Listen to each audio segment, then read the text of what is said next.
All right, everybody. We're going to go over section 2.1 of chapter 2. The chapter's titled The Chemical Context of Life.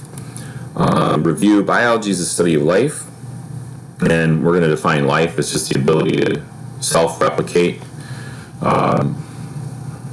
Organisms, like living things, are subject to the basic laws of physics and chemistry. We have an example, actually, of a little study that was done in the tropics on ants and their ability to kind of have a mutualism with other plants and protect themselves.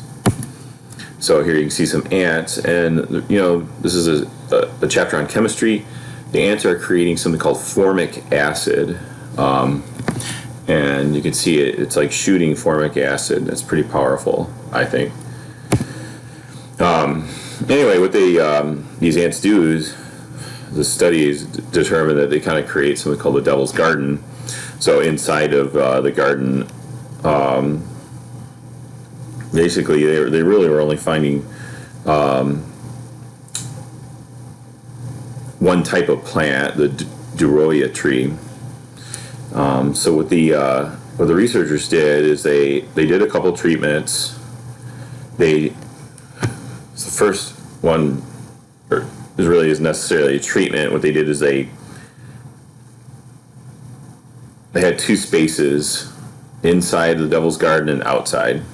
So then the treatment itself was putting a barrier around trees that weren't the Duroia tree, and that kept insects out. And then they did that. They controlled this experiment and did it with other plants inside the Devil's Garden and outside the Devil's Garden. Then they looked at dead leaf tissue on these various plants. If you destroy the leaves in a plant, you're inhibiting its ability to make energy. So what they found is that if you kept insects out of if you kept them like out of kind of the trees, the plants inside the Devil's Garden, they were just fine. However, if you didn't protect these plants that were not Duroia plants, that they would get they basically, their leaves got destroyed, and it doesn't take very long for the plant. When you start destroying the leaves, it's going to die. Like, it has energy storages or stores in the roots, but over time, that plant is not going to survive. And then outside the Devil's Garden, everything was fine. And then, really, somebody figured out that these plants the ants are coming along, and anything that's not a Duroia tree, they're killing it with probably their formic acid or their mandibles. So pretty dramatic. And it's all brought to you by chemistry. So just a couple definitions real quick. Organisms are composed of matter, and in this class we're just going to define matter as anything that takes up space. And if you're taking chemistry concurrently, they might say anything that takes up space and has mass. That ends up being kind of a circular sort of definition. So we're just going to say if you take up space, you're matter. Anyway, so matter, different types of matter in its purest form are elements. We call them elements. And like, you can't break down an element any further chemically. And that could involve, like, if you have something in front of you, you're running electrical current through it, and then you might be able to break it down further, then that wouldn't be an element. Likewise, a lot of times what will happen is people will take something, a substance, and they'll heat it up, and they find that it'll decompose into different materials.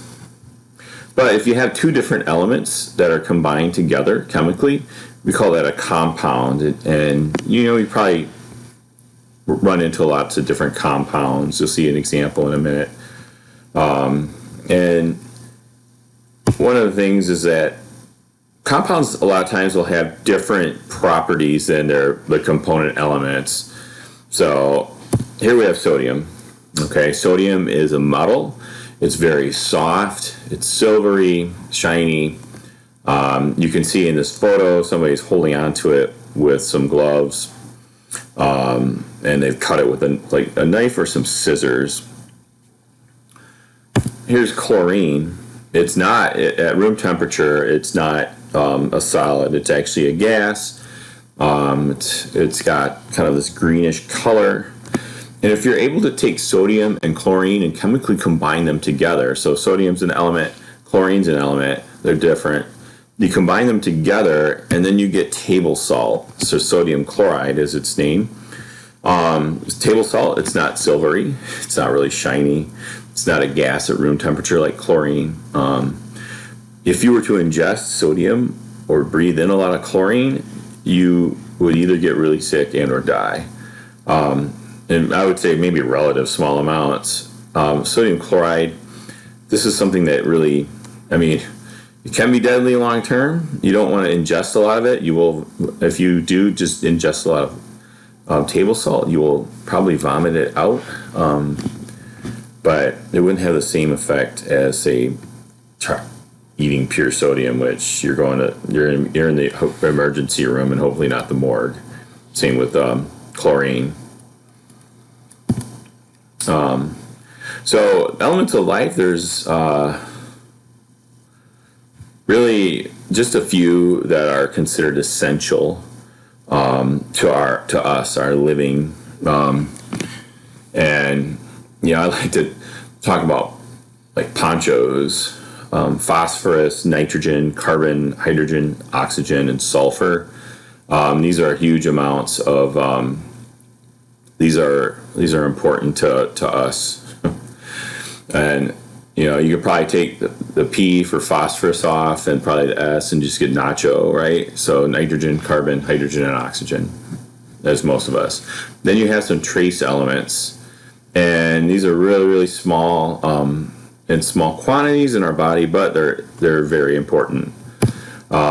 Here's a breakdown of some fairly important ones. So like your carbon, hydrogen, nitrogen, so on. It's about 96% of our mass.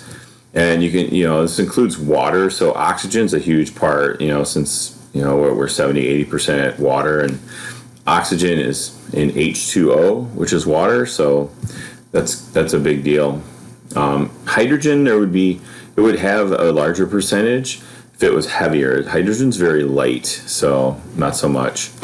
And nitrogen's an important one. It's found in your DNA, it's found in proteins, but it's only 3%.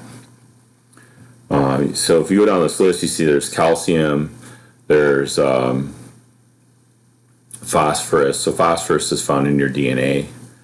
Potassium is really important to like your electrolyte balance and nerve function.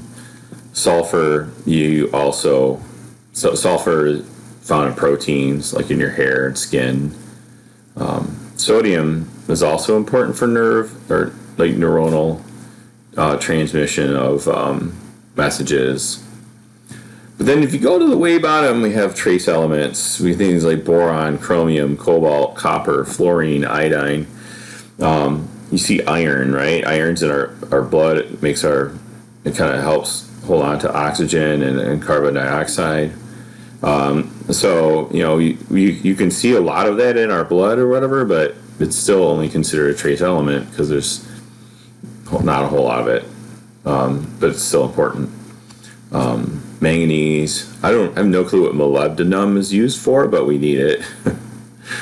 All right. So here's another. This is pretty much the same thing.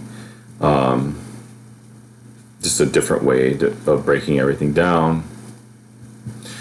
And here we can see kind of the effects of missing elements.